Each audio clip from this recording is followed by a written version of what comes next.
We're not interested in automation, we're interested in augmentation, how we can make AI an extension of the tool set that's available to people. If what you're making with AI is not grounded in creativity, then ultimately it's a fruitless exercise.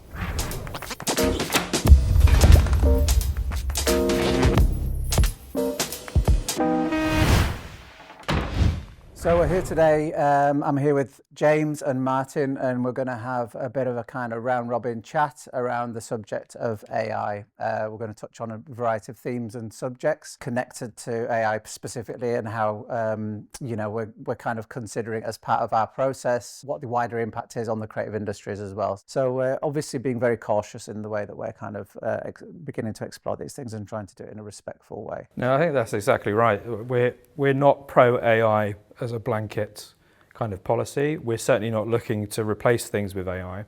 What we are is very pro technology. I think focusing on the creative industry in particular, AI is not really that new to us. We've been using AI extensively in certain parts of post-production for probably 2 or 3 years now. Looking forwards, it's obviously going to have more and more of an impact. But I think it's all about the perspective you approach it with and how you frame it. We'd be much better off looking at it as another solution in the toolkit. We're not interested in automation, we're interested in augmentation, how we can make AI an extension of the tool set that's available to people.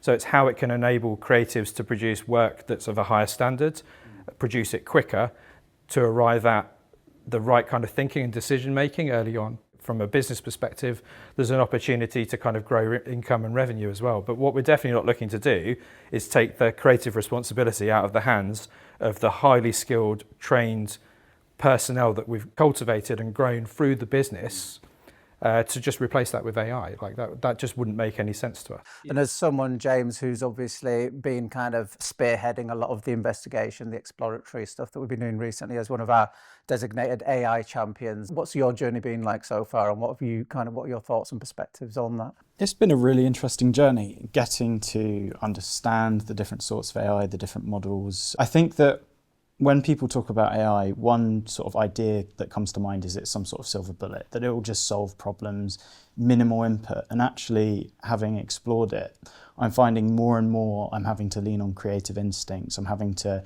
ensure that authenticity is adhered to. It's so much more of a granular process to create something that is actually creative and it is actually worthy of a professional piece. It's been eye-opening, it's been illuminating.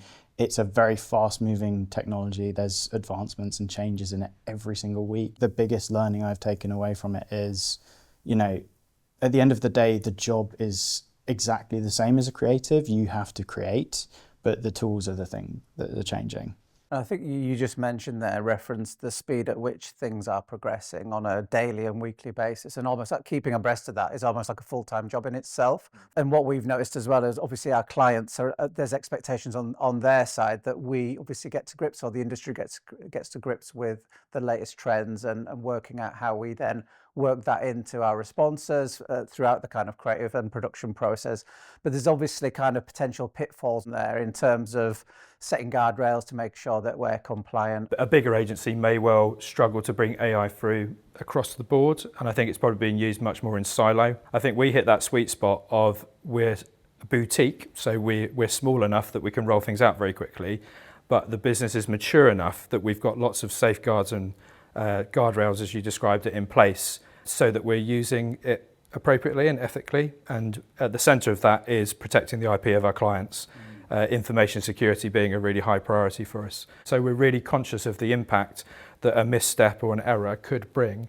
And AI is no different. It still requires a human to put an input in at the beginning, like any process. So it's just being conscious at the outset of understanding where the risk factors are, how you mitigate those risks, and making sure you onboard and educate the team so they're using the tools in the right way. All our processes around AI are very much bookended by humans at the very least. And in reality, as James probably attests to, humans come into contact constantly through the process, because you don't just put one prompt in and generate an output at the other end and it's ready to go. It requires that constant fettling and curation of the direction of travel. All our policies and procedures are based around not even humans in the loop, but kind of humans in the lead.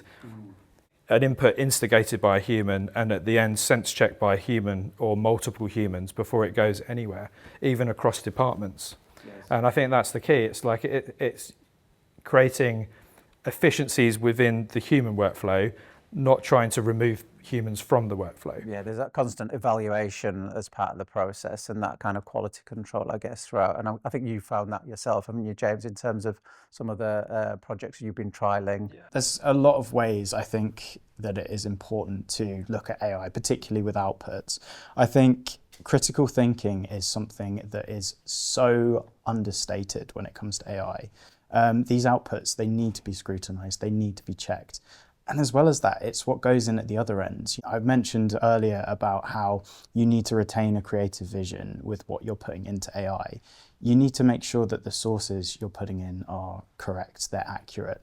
You don't want to be misrepresenting things. You want to retain authenticity at the heart of what you're making. If what you're making with AI is not grounded in creativity, then ultimately it's a fruitless exercise. So obviously what we're finding as well at the moment is a lot of the brands that we work with are kind of looking to us to help inform them around, best practices, how and where and when to adopt the latest technologies, at creative stage, production stage. So, obviously that's different from client to client. And I just thought it'd be interesting to kind of reflect on that. There's some really interesting ways that we see it used across the company even now. So with a lot of the pitching process, we're seeing that, as employees, we're really able to pressure test our ideas.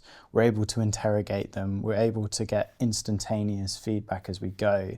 And when it comes to concepting, actually being able to develop visuals and really pointed, clear, communicated text when we create our pitch decks really allows us to bridge the gap between the understanding of the creative and the client.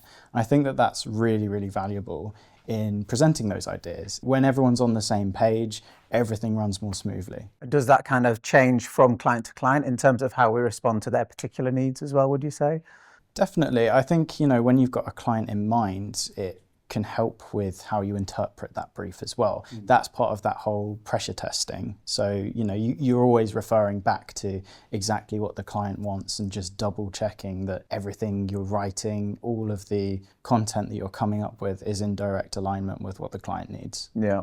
And obviously for every brand that's keen to explore things further, there are certain instances that we're finding now where brands are almost kind of blanket taking the opposite tack. They're almost kind of caveating briefs with no Gen AI.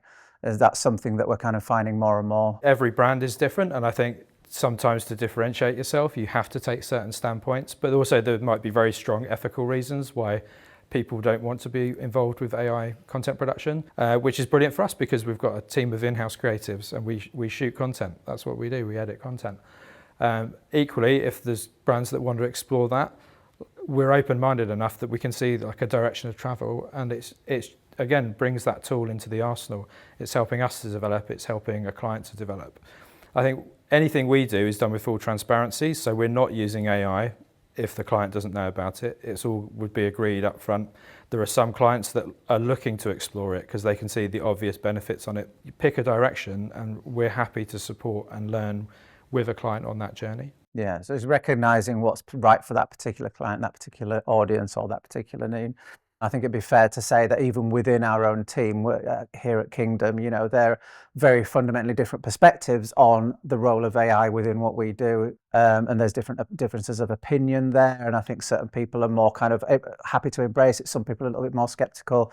I think you yourself, James, were maybe more on the skeptical side.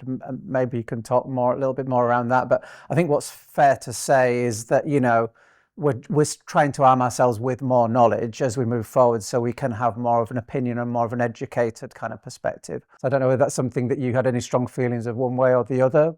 Yeah, caveating that I did come into this quite skeptical is quite important because, I came into this exploration of AI from a place where there is obviously a lot of fear around it. There is a lot of white noise. And conversely, I wanted to understand it. I wanted to build up a knowledge so that I could properly be informed about it. And I think having, gone through several months of experimenting with it, it's safe to say that there is a lot of nuance around it. I think that there are definitely some use cases for AI that are fantastic. Conversely, I think that there are some places that it does fall short.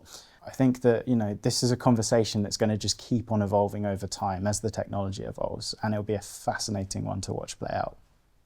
I don't think it's even just like an interesting thing. I think it's a critical thing to have that difference of opinion amongst the team.